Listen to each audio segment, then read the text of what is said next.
Jai Radha Madhava Kunja Vikari Jai Radha Madhava Kunja Vikari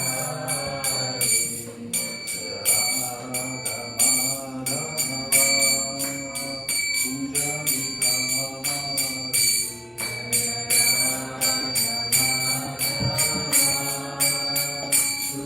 Vikari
different books online. So, but let's give you chapter 13, text 15.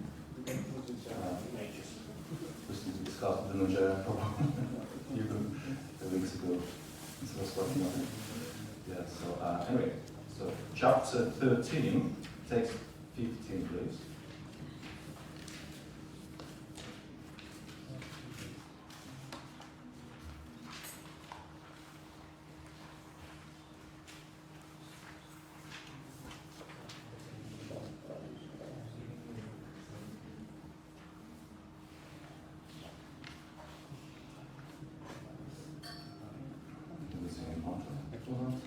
Om Namo Bhagavate Vasudevaya. Om Namo Bhagavate Vasudevaya. Om Namo Bhagavate Vasudevaya.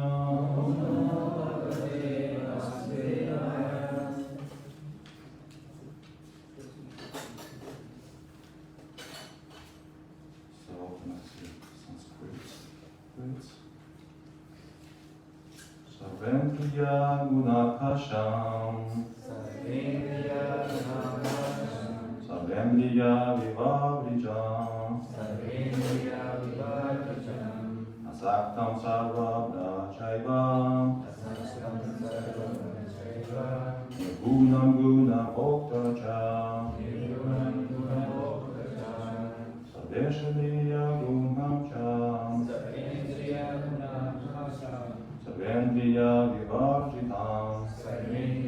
vivarjitam, Asaktam sarvabhya shaivam, Gunam guna bhokta cha, Sarveshandriya guna prasam, Sarveshandriya vivarjitam, Saktam sarvabhya chaivam, Gunam guna bhokta cha.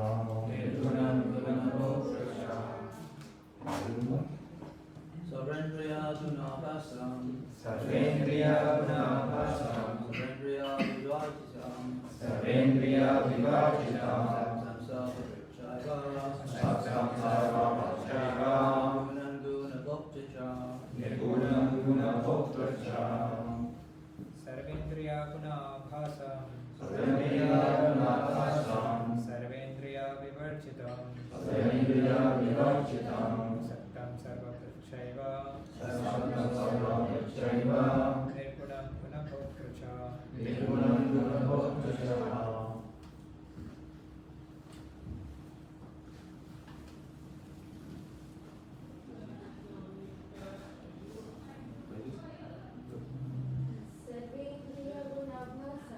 Sarvendriya gunapasam, Sarvendriya vivarjitam, Asaktam sarvabhachaiva, Asaktam sarvabhachaiva, Nirgunam gunabhokta cha. Nirgunam guna bhokta cha.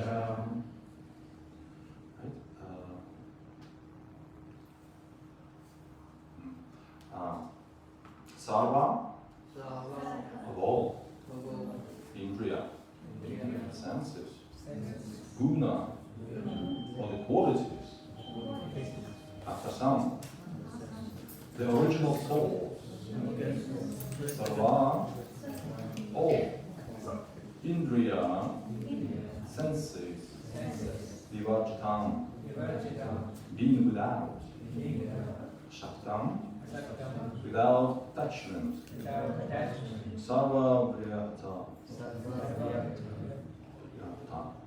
Anyway, the maintainer of everyone. Cha, also. Eva, certainly. Nirgunam, without material qualities. Guna Bhokta, master of the gunas. Cha, also. Translation. The super soul of the original source of all senses. Please repeat. Yet he is without senses. yet he is without senses. He is unattached, He is unattached, although he is the maintainer of all living beings. although he is the creator of all living beings. He transcends the modes of nature, He transcends the modes of nature, and at the same time, and at the same time, he is the master of all the modes of material nature. he is master of all modes of material nature. I read it here. The Sutra Soul, the original source of all senses, yet he is without senses. He is unattached, although he is the maintainer of all living beings. He transcends the modes of nature, and at the same time, he is the master of all the modes of material nature. Referred, that is created by Prabhupada, Prabhupada Ki Jai.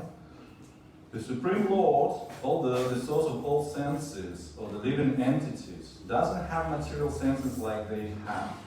Actually, the individual souls have spiritual senses, but in conditioned life they are covered with the material elements, and therefore the sense activities are exhibited through matter.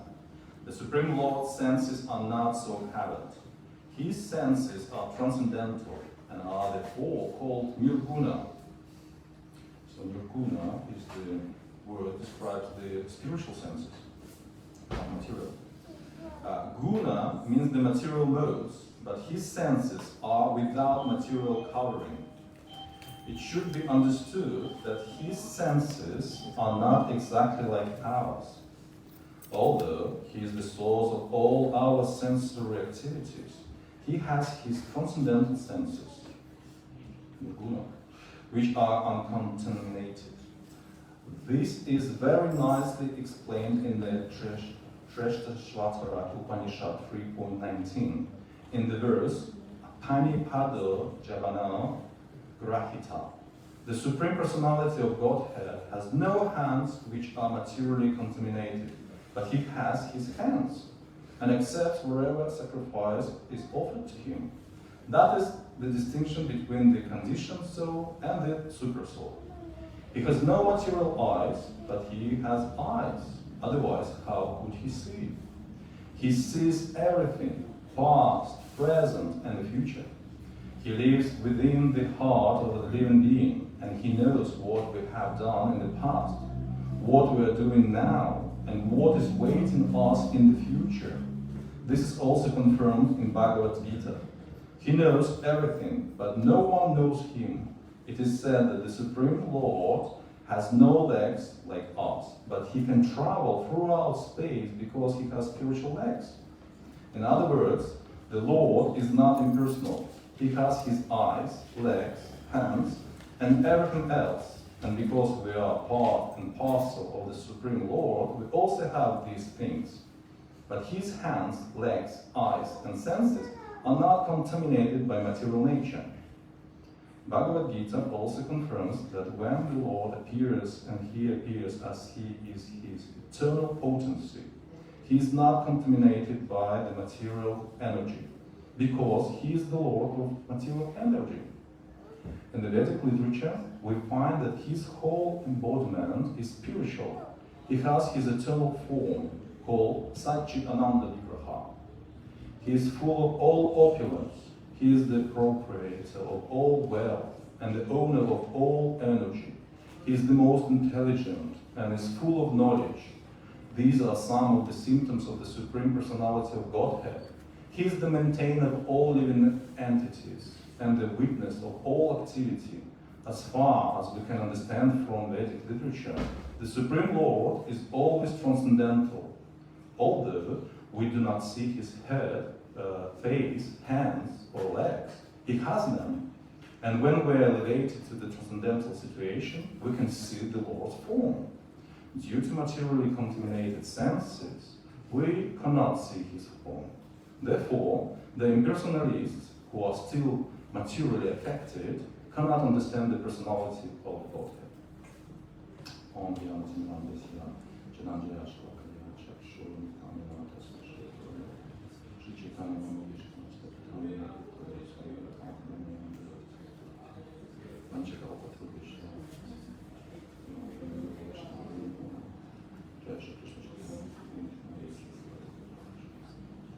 Hare Hare Krishna, Krishna Krishna, Hare Hare, Hare Rama, Rama Rama, Hare Hare. Translation, one more time. The super soul is the original source of all senses, yet he is without senses. He is unattached. Although he is the maintainer of all living beings, he transcends the modes of nature, and at the same time, he is the master of all the modes of material nature.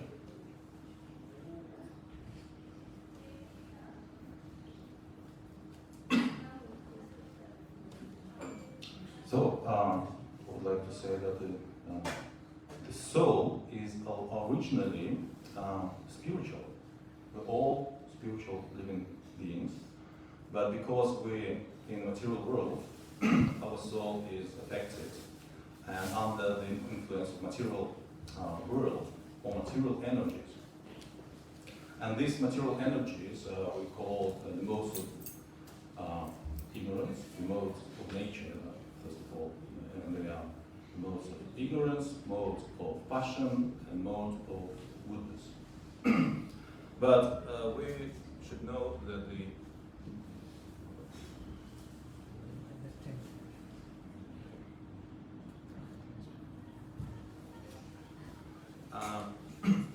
know that nirguna is the spiritual senses, and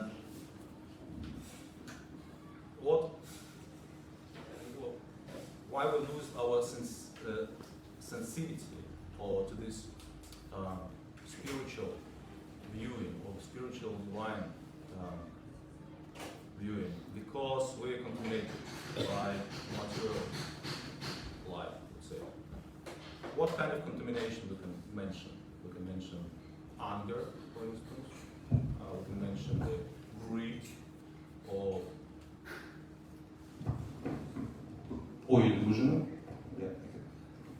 Yeah. So all these things, all these material obstacles or contaminations, not help us to see Krishna. So we don't see Krishna, but it's possible to see Krishna.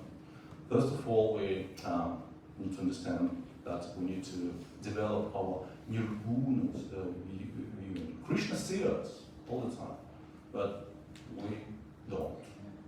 Some people probably see Krishna all the time because Krishna is everywhere. We need to know how to achieve that. And how we normally see this world? We see this world in terms of varnashrama. What is varnashrama? It's some people say, oh, this person looks like intelligent person, or that person looks like a warrior. Somebody would say, oh, this person looks like a businessman or business lady. Or somebody would say, oh no, this looks like a worker. Oh, he works hard from morning till evening. Oh, this is a great worker.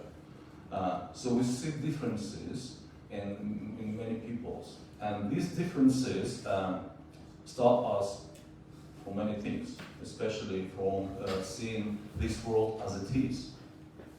So spiritual senses called nirguna, while material senses are influenced by a cocktail of varying combination of gunas or material nature. Lord Krishna, he got pure senses, and he looked at us all the time and see us. But me, when I'm going to speak for myself, don't see Krishna most of the time, because it could be pride sometimes, or could be greedy, or be in anger or somebody. So I need to purify myself to see Krishna all the time. Yeah.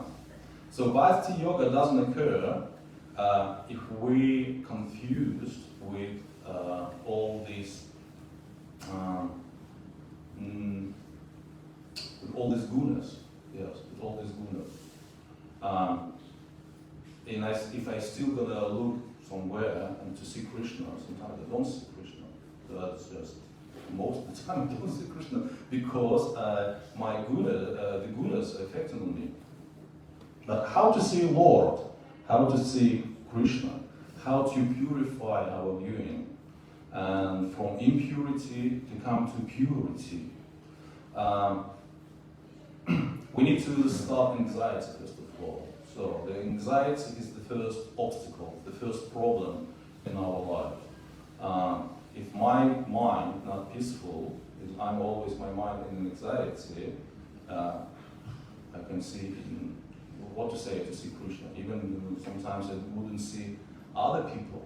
I would see only I would concentrate only on my problems. Oh, I had a long day today, I'm in stress, but at the same time, I don't see what's going on around myself. And so Bhakti Yoga suggests to begin with relaxation. But when I say relaxation, I mean the peaceful mind. So we have to get a peaceful mind first of all. And what worries us mostly, generally speaking, not personally speaking, because we all got personal problems sometimes or personal stresses. But most of the time, people worrying about differences, which I mentioned.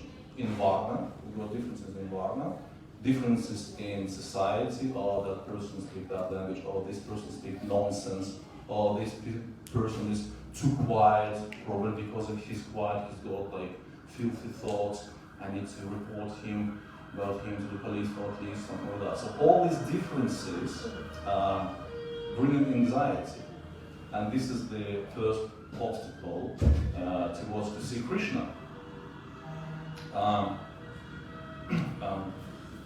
About that differences, we may open chapter 5. Please open chapter 5, text 18, and in Bhagavad Gita. It's interesting what it says there.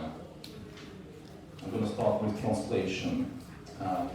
Once again, chapter 5, text 18. So it says that the humble sages, by virtue of true knowledge, see with equal vision a learned and gentle Brahmana, a cow, an elephant, a dog, and a dog-eater outcast. And Prabhupada says, a Krishna-conscious person doesn't make any distinction between species or castes. The Brahmana and the outcast may be different from the social point of view, or a dog, or a cow. An elephant may be different from the point of view of species, but these differences of body are meaningless from the viewpoint of a learned transcendentalist. This is due to the relationship to the Supreme for the Supreme Lord. By his plenary portion as Paramatma is present in everyone's heart. Such an understanding of the Supreme is real knowledge. As far as the bodies are concerned in different castes or different species of life, the Lord is equally kind to everyone because he treats every living being as a friend, yet maintains himself as Paramatma regardless of the circumstances of the living entities. The Lord, as Paramatma, is present both in the outcast and in the Brahmana, although the body of a Brahman and that of an outcast are not the same. The bodies are material productions of different modes of material nature, but the soul and the super soul within the body are of the same spiritual quality. The similarity in the quality of the soul and the super soul, however, doesn't make them equal in quantity. For individual soul is present only in that particular body, whereas the Paramatma is present in each and every body. And Krishna-conscious person has full knowledge of this, and therefore he is truly learned and has equal vision. The similar characteristic of the soul and super soul are that they are both conscious, eternal, and blissful.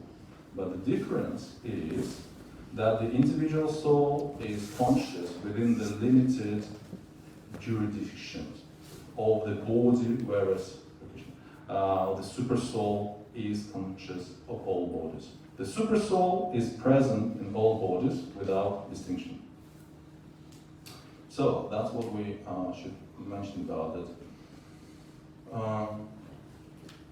We need to stop struggling in this life for against other living entities and all their differences. We should stop changing people, controlling somebody or some others, and this brings us peaceful mind. So as long as we get a peaceful mind, this is the first step towards to see Krishna. Yeah, everywhere. Of course, Shavasana is not going to work. Somebody knows what Shavasana is, just like in a relaxing position. No, it's going to give you the rest of body Shavasana, maybe mind. But with the right technique is stopping seeing differences in others. That's the right way. The second thing towards seeing Krishna is to understand that Krishna is the person. Yes. And this is the pure vision. Even transcendentalists who see Krishna as not a person, they're in Maya, in illusion. So one who sees that, oh, this world is like something like universal, something impersonal, this is illusion. Yeah, he might be a good yogi, he probably made lots of austerities in his life and really educated in Shastras, but he's on illusion because he don't understand the main thing, that Krishna is the person.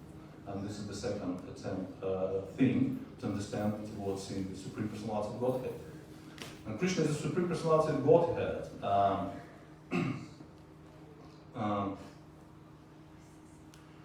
We may see Krishna as the person behind his energies. It's also possible to see a person behind. For instance, if I see the wire, and behind the wire, I may see the electrician, for instance. Or, for instance, if I go to a museum and I see the sword, behind the sword, I can see the history of the sword and the King Arthur's personality.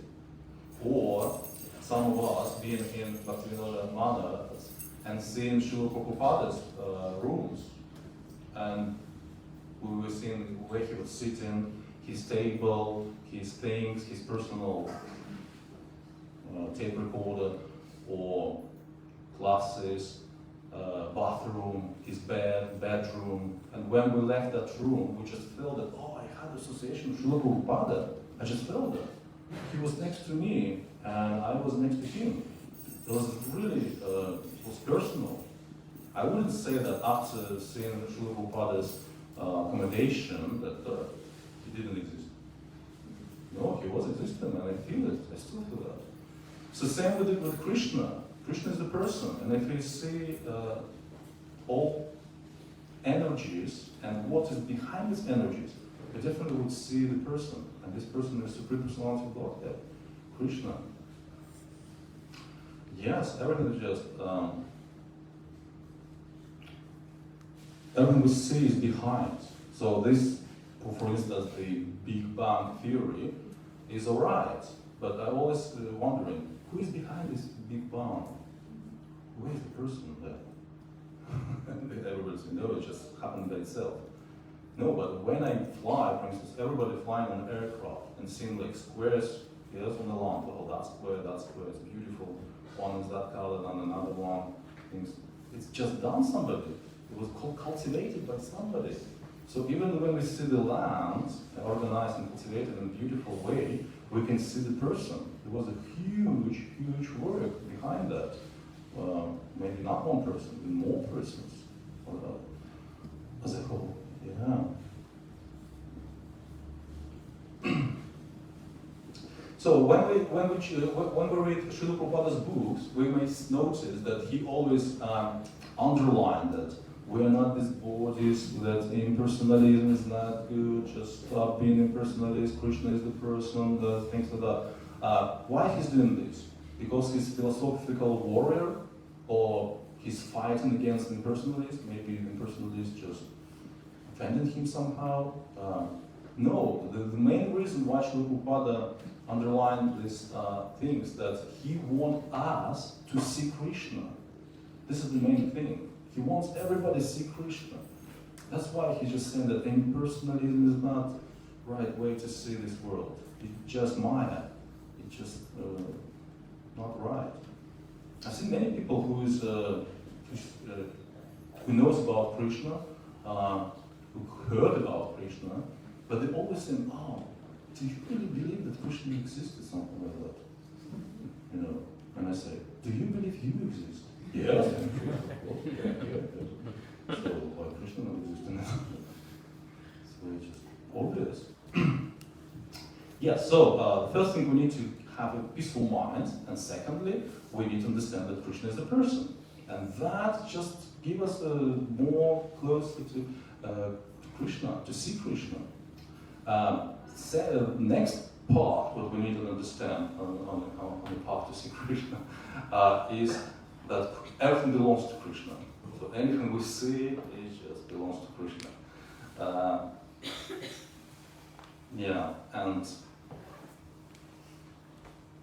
But sometimes we're blind, and people think that, oh no, I'm the source of that house or that plant. I planted that tree, so this tree is mine. Something like that. Or this kid's mine. Yeah, this kid is mine. You can take him. Plant the seed, the energy for it to grow is given by Krishna. So You see Krishna. Wonderful. No? I'm just explaining that if you plant the seed, Yeah. the energy for the seed to grow is given by Krishna. So Yes. But if you mention Krishna, you see Krishna behind the seed. No? Well, it looks like you do. Anyway, we'll discuss about that. I think you do. Well done. Thank you for this example. Well done. Yeah. Well done. Well, I understand that you see Krishna. Okay. So everything behind belongs to Krishna, and that's very important. And in Vedas, it describes that absolute truth is the person, but not just the person. We see Krishna, we understand that Krishna is the person, the supreme personality of Godhead, but also we should understand that he is an affordable person.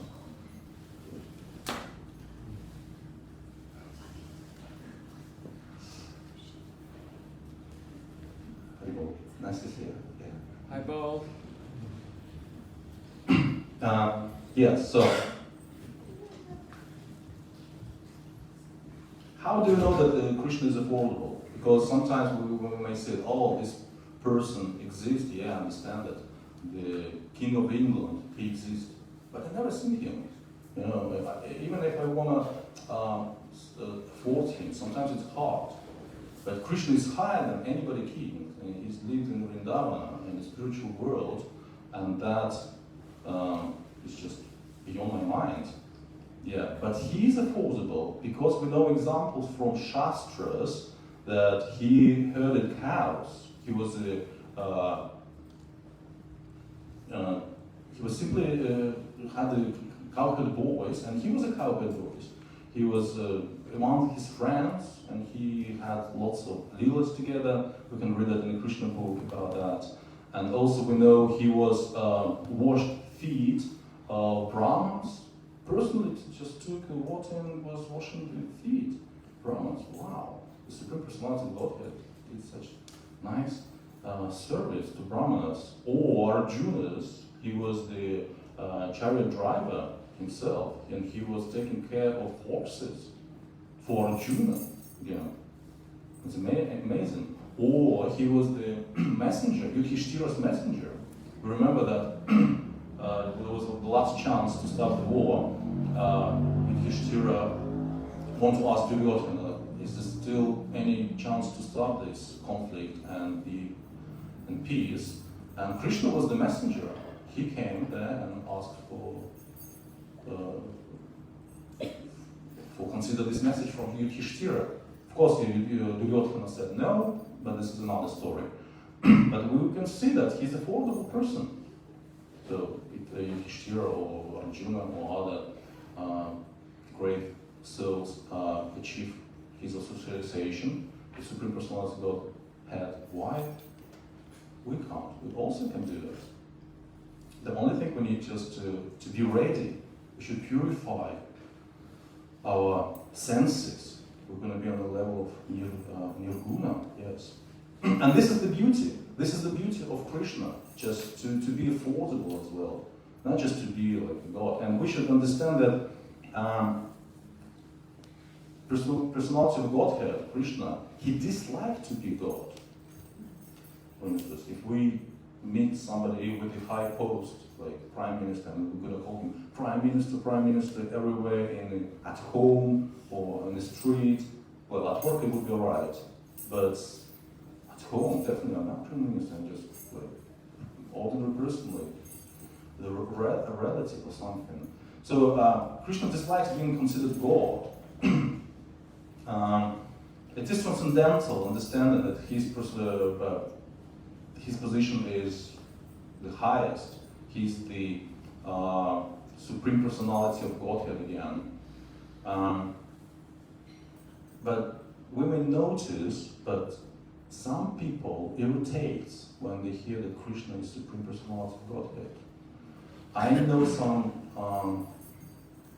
Buddhists, they're in the Buddhism, they're serious Buddhists, yes, and they said that they know the book written in Asian language, I can't tell you exactly which language, about 5 cantos which describes that Krishna is not God and not Supreme Personality of Godhead. So Buddhists know about Krishna, and they wrote a huge amount of pages just to show that Krishna is not Supreme Personality of Godhead. At least it says that Krishna is an extraordinary person, and he is the person. But we know that he is the Supreme Personality of Godhead, and it's important to know towards to see Krishna. That's why in the Vrindavana, in spiritual world, Krishna forgets that he is God, and he dislikes being reminded of this. And people of Vrindavana sometimes says, oh, maybe that Govardhan hill been lifted not by all of us, been lifted by Krishna. Sometimes they're suspicious about that. Oh, how's that possible? But if we try to consider such thoughts, that could become sinful.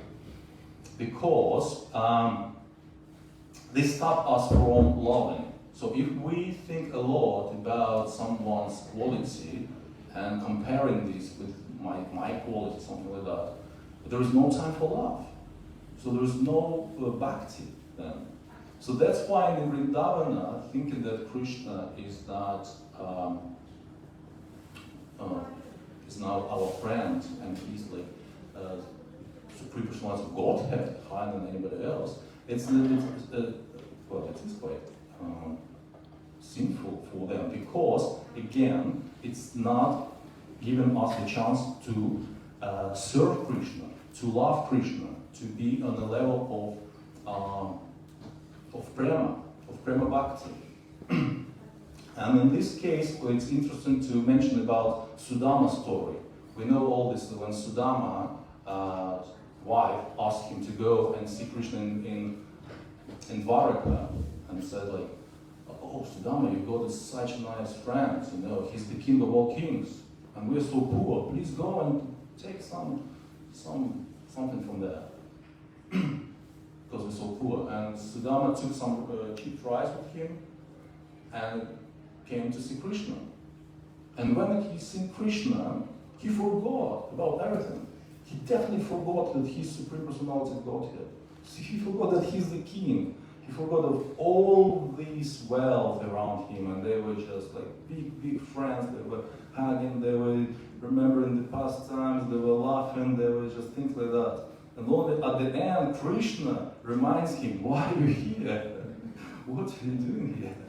And he said, oh, just something like, oh, could you just give me what you brought me? And he took some rice. And then at the end, after all this lila, when Sudama came back, he noticed that lots of things happened, lots of changes in the place where he was living. And there was like nice house, and the wife was happy. So this is the spirit. We should understand that when we got association with Krishna, yes, we should understand that Krishna is Supreme Personality of Godhead, but at the same time, when we got this association, we should understand that Krishna is not the Supreme Personality of Godhead. He is our best friend, or something. And just this is the spirit of pure bhakti. Just toward bhakti yoga, we should understand that this knowledge we need to understand, and then on the level of bhakti, this knowledge we need to give up something like that. It's difficult to explain, but you know what I mean, yes? Right.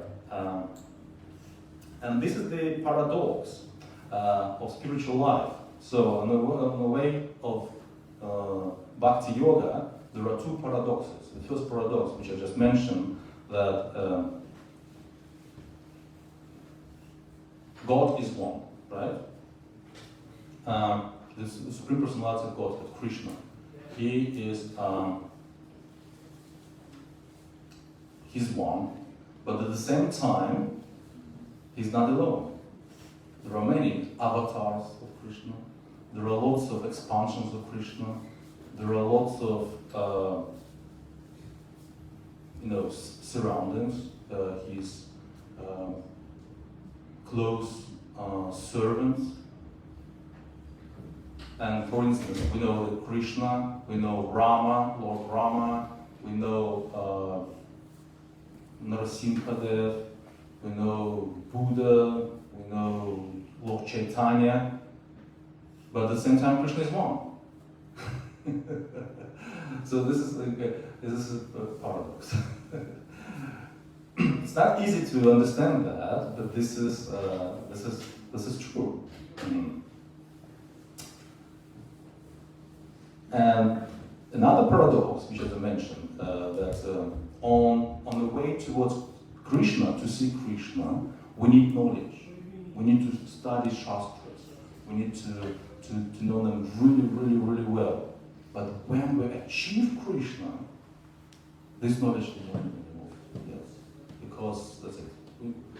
For instance, the inhabitants of Vrindavana, they're not just going with Bhagavad Gita all the time, or Srimad Bhagavatam in their hands all the time. They only love Krishna. They serve Krishna. That's it. They're just on the level of service, which is that's amazing. It's a devotional service.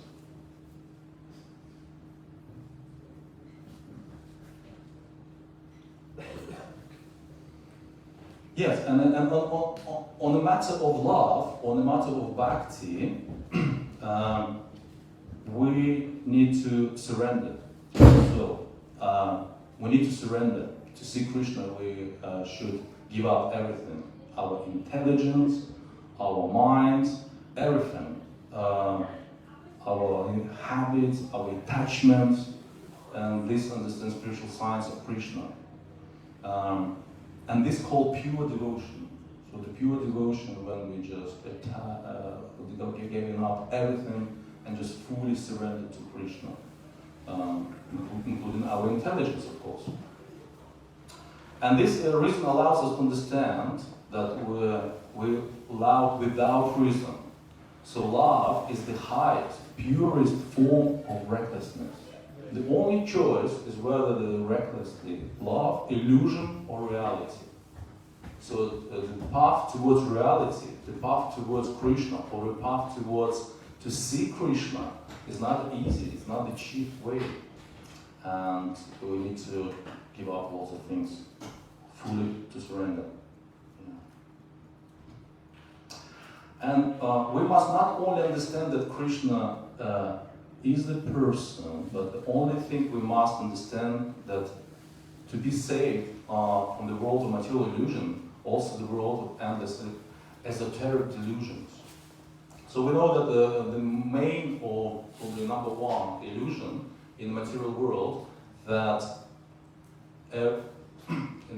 that I'm the God.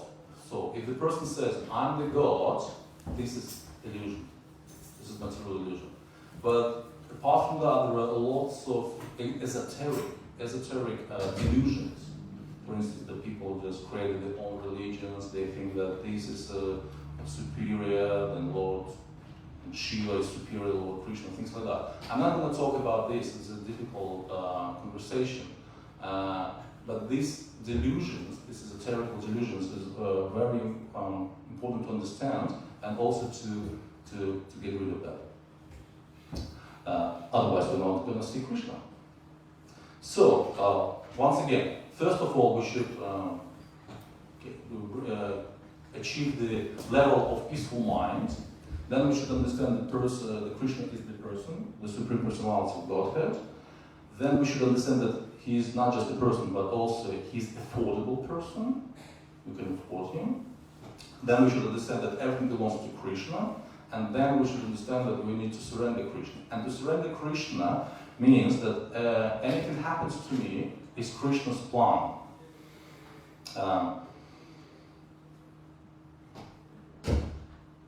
For instance, if we know the story about Haridasa Thakur, he was beaten brutally by his enemies. And he thought, how wonderfully Krishna wanted to glorify devotion as an example of true patience, of the true tolerance. How wonderful that was using me, Krishna was using me to prove that. He was so happy that he was beaten, he was suffering. And at the same time, he was glorifying Krishna and saying, oh, Krishna, thank you very much to allow me to be your tool in your hands to show the great tolerance of devotional life and devotional service. That's just amazing. Really important to understand we should be part of the Krishna's plan. And this is the purpose of a living being, not just to understand Krishna, because we don't understand Krishna mostly. Sometimes something happens, we go, why? Why is that happening? Why is this conflict happening? Why is new life? Why is lots of things happening? But the purpose is to achieve love to Krishna. This is the more important, to achieve pure bhakti. This is our purpose in devotional service and in devotional life. Love, that's just great. Yeah. Just to understand Krishna is not easy. And then we're going to get the mercy. We're going to get mercy, or special mercy. And we should see in everything. Everything happens to me, and everything what's not happening to me is all created by Krishna. It's all created by Krishna, Krishna's plan. Devotees don't face simple problems. Devotees face problems with Krishna's secret mercy, and we must seek and find this secret. The devotee is one who sees Krishna mercy in everything. Love is characterized in the scriptures as something that doesn't disappear even during the most severe trials. The same moment of revealing the secret, Krishna's personality will also reveal itself to us in some way. So, in any situation happens to me, I may notice Krishna. For instance, if I see the seed, and the seed just grow up, and this plant is by energy of Krishna. So I may see Krishna here.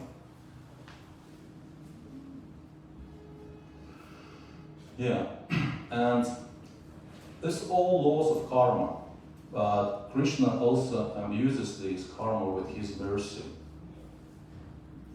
It's all Krishna's law, and we sometimes get punishment, but even if I go to punishment for something in this life, it's also the Krishna's mercy. And when we notice, we can discuss when the battle of Kurukshetra ended, all Pandavas came to Bhishmadev to see him, and he was lying on the arrows. He was lying on the arrows and nearly died. And Krishna said to Bhishmadev, what is the last, or what is your instructions to Pandavas? They just won this battle, this war, and just you as a senior person, please give us instructions. And all Pandavas were ready to listen to him. But at the moment that Krishna said, Draupadi smiled. And Bhishmadev noticed that. He thought, oh, something wrong happened here. And he noticed that she was smiled and asked Bhishma, asked Draupadi why she was smiling.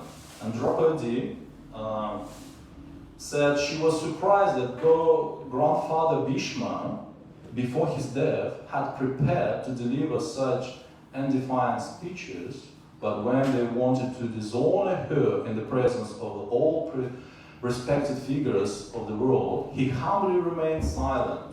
Where was his knowledge? Where was his wisdom? Why didn't he rise up and teach everyone at that time? And what Bhishma said?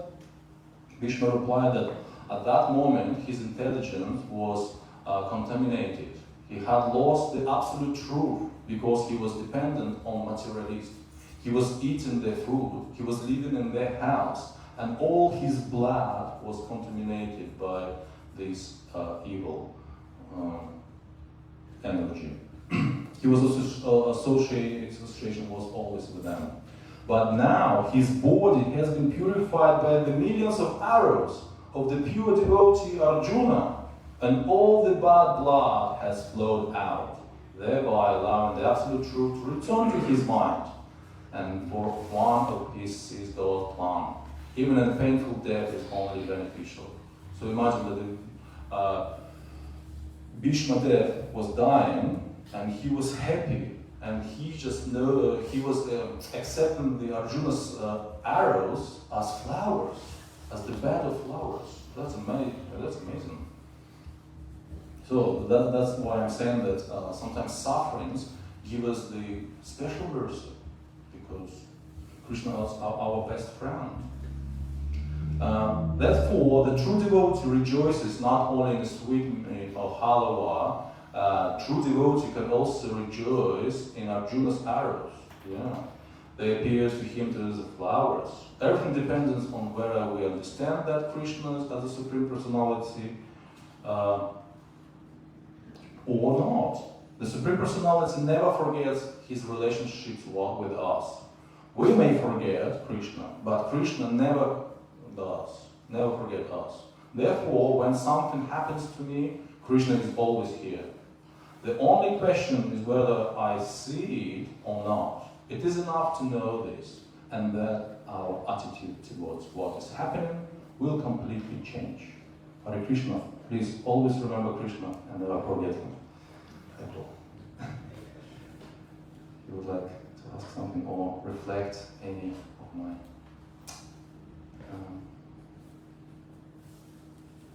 I said today, you're welcome.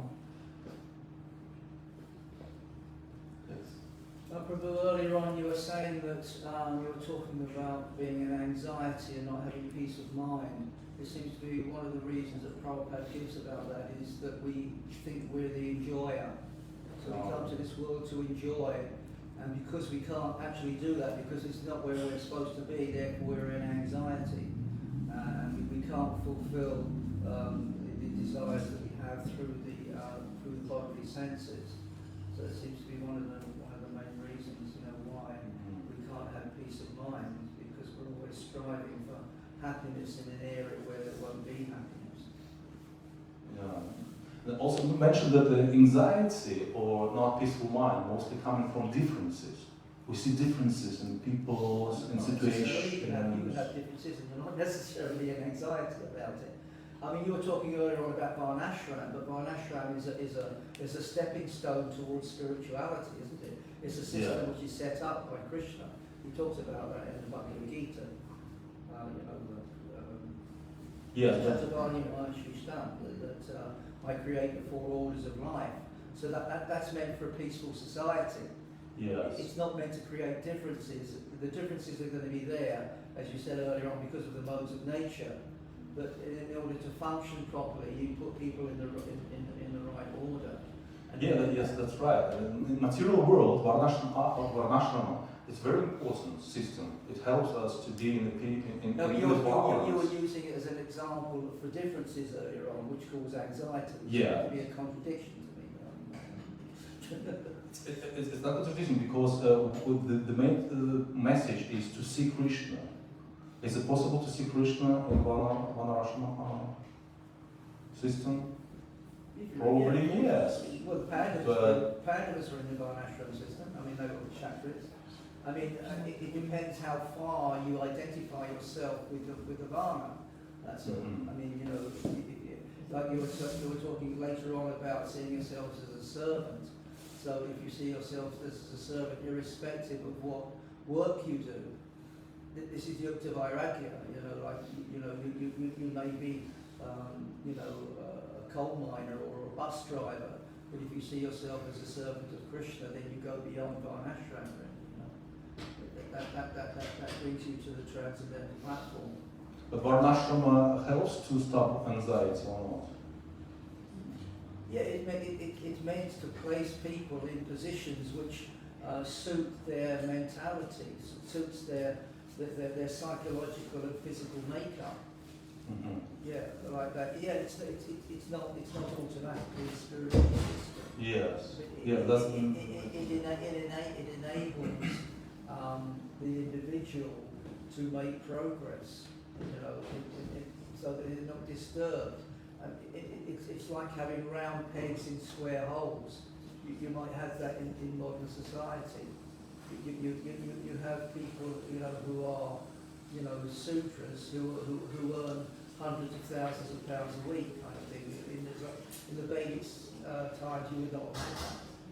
Like that. But it means that, and it's like nowadays everybody's encouraged to go to university, but not everybody is necessarily an academic. Yeah. You may be practically inclined. You may be better off being a carpenter or something like that, to train like that. But nowadays everybody is like Brahminically trained, you could say. Everybody's to go to university or something like that. Not everybody's suited for that. So it's there the Varnashram system there so that you have peace within society, and in general through the lead of the Brahmins, that people can make spiritual progress. Yes, thank you, Prabhupada. That's exactly what I was saying as well. That on the way towards Krishna, all this helps us. But when we achieve the goal, prema bhakti, we don't need it anymore.